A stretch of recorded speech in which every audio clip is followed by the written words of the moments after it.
alhamdulillahi rabbil alamin. Donc aya yira la ka fɔ ko tumana min na an bɔla an ka volume fɔlɔ la n'an bɔla silamɛya jɔsen 5 la. Donc filanan na an nana jɛnɛba kocogo la hakili la o faamuna. Donc alhamdulillahi an nana se seliji tale ma sisan n'o ye jɔsen 3nan ye. Donc alhamdulillahi jɔsen 3nan an bɛ min na sisan o de ye seliji bɛ ta cogo jumɛn na. Alhamdulillahi silamɛw n'i bɛ fɛ ka seliji ta an bɛ n'o ta cogo de fɔ nin ye sisan. Alhamdulillahi a kɛ ka sɔrɔ i kan ka taa farida min seli o ŋaniya ka y'i la fɔlɔ i ka jɔnni jaasilen yira Ala subhanahu wa ta'ala la. Ala i ka jɔnni jaasilen ni jurumutɔ wulitɔ filɛ nin ye ka teli Ala subhanahu wa ta'ala deli Ala i ka hinɛ na i ka yafa jurumuw ma. Alhamdulillahi o ŋaniya ka y'i la fɔlɔ i bɛ wuli ka sɔrɔ ka taga selila ka taa ni ka seliji ta daminɛ. Donc alhamdulillahi ka seliji ta daminɛ i ye bisimila fɔ ka daminɛ o a ka ɲi n'i yɛrɛ m'a fɔ baasi t'a la ani y'a fɔ k'a daminɛ o cɛ ka ɲi kosɛbɛ. Donc alhamdulillahi n'i ye seliji ta daminɛ o cogo la i bɛ fɔlɔ ka mun kɛ i bɛ tigɛ de ko siɲɛ 3 a y'a lamɛn kosɛbɛ dɛ. Voilà n y'a yira ala jɛnɛba koli kiti la k'a fɔ ko seliji yɛrɛ sartu yɛrɛ ye kelen kelen de ye nka n'i y'a kɛ 3 a ka ɲi n y'o yira la ka ban kabini jɛnɛba koli yɔrɔ la. Donc alhamdulillahi donc komi majorité bɛ min dɔn o la o de ye 3 ye. Donc i bɛ tigɛ ko siɲɛ 3 o tilanen kɔ o la sisan i b'i da ko ni k'i ɲɛw tereke siɲɛ 3 ni tilal'o la i bɛ nun ko cogo di de i bɛ nun ko i bɛ ji sama dɔɔni nun kɔnɔ k'a fiyɛ ka bɔ dɔɔni koyi voilà sabu n'i bɛ sun na faratiba de don kana sama kosɛbɛ voilà sinon ji bɛ se ka yɛlɛ ka i ka sun can. Donc i bɛ ji fɛngɛ dɔɔni k'a fiyɛ ka bɔ donc i bɛ nun ko o ko cogo la siɲɛ 3 ni tilal'o la i bɛ ɲɛda le ko i bɛ ɲɛda ko siɲɛ 3 ni sera ɲɛda ma silamɛw dɔw bɛ yen i b'a fɔ Allahumma inni nawaitu an atawada'a libadatika fatakabal min. Hakili la a y'o fana faamu. Voilà ni sera ɲɛda ma i b'o de fɔ Allahumma inni nawaitu an atawada'a libadatika fatakabal min. I b'o de fɔ tumana min na ni sera i ɲɛda ma. Donc alhamdulillahi donc n'i y'i ɲɛda ko o ko cogo la ka ban sisan donc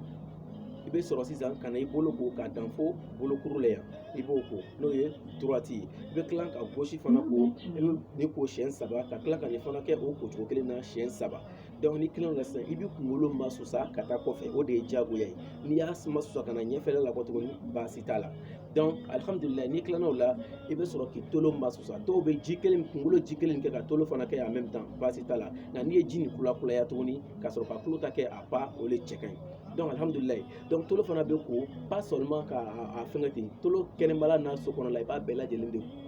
ji la ka sanuya. Donc alhamdulillahi donc n'i tilal'o la don i bɛ sɔrɔ sisan ka pied droite ko ka bila senkuru sanfɛ dɔɔni ka sɔrɔ ka gauche fana ko ka bila senkuru sanfɛ dɔɔni. Badal silamɛw seliji yɛrɛ ŋaniya ye jumɛn de ye? N'i ye seliji ŋaniya ta i n'a fɔ n y'a fɔ a ɲɛna cogo min na ka ban sisan seliji yɛrɛ tali sababu an bɛ n'o de fɔ a ɲɛna. Seliji tali sababu ye jumɛn de ye? Silamɛ tuma min na i y'i tigɛ ko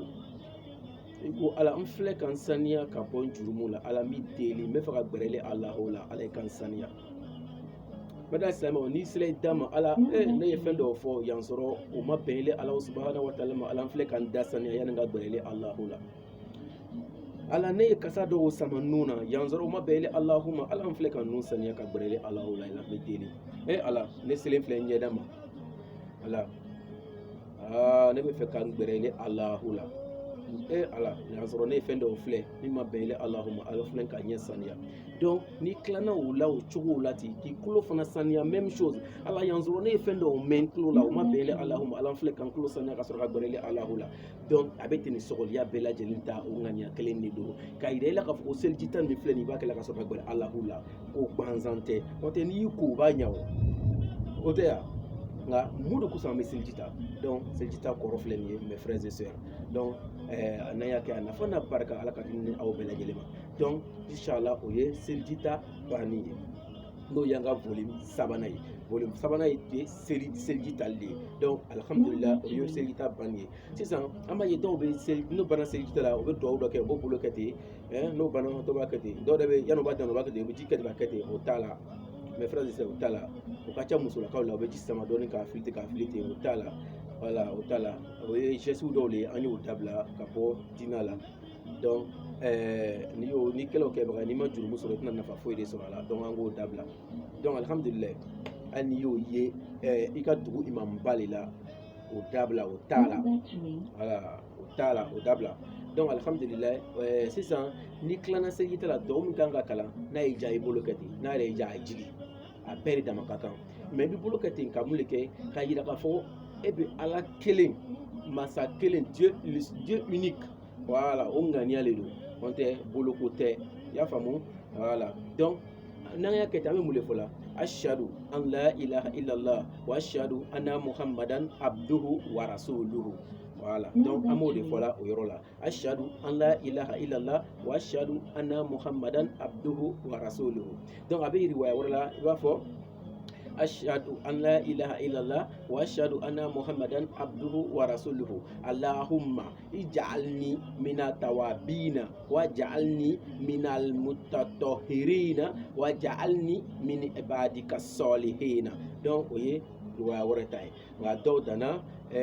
abduhu wa rasuluhu yɔrɔ la donc o ye selita ban ye nin y'a duwawu fila min b'a kɔnɔ a cɛman a n'a laban o de ye nin ye donc inshallah n'an y'a kɛ a nafa n'a baraka silamɛw ala ka di ni aw bɛɛ lajɛlen ma limaniya sabatilen ala ka d'an ma limaniya sɔrɔlen kɔfɛ limaniya bɔsi ala k'an bɛɛ lajɛlen kisi a ma dɔnni sabatini ala ka d'an ma dɔnni sabatini ala ka d'an ma dɔnni barika ma ala ka di ni aw bɛɛ lajɛlen ma donc an mako b'a ka duwawu la silamɛw a k'an yɛrɛ sama duwawu la walasa baara min an y'a daminɛ a bɛ se ka nɔgɔya an bolo cogo min na inshallah n'a y'a kɛ a nafa n'a baraka ala ka d'an ma an tɛ ɲinɛ fiyewu an tɛ ɲinɛ an tɛ segin an tɛ ɲinɛ inshallah an ka silamɛfiliw ala ka hinɛ ala ka yafa an k'o kelen kelen bɛɛ lajɛlen ma ala ka ɲɛnamaya hinɛ k'anw yɛrɛ ye labanko ɲuman ala ka d'an kelen kelen bɛɛ lajɛlen ma denbaya baloko ɲuman ala ka nɔgɔya an ye halala sira kan ala ka nɔgɔya ni aw bɛɛ lajɛlen ye donc nin y'an ka foli sabanan ye a ye jija a ye naaninan yɔrɔ ni naaninan la an bɛ jɔ seli bolo kan inshallah assalamu alaikum wa rahmatullah wa barakatuh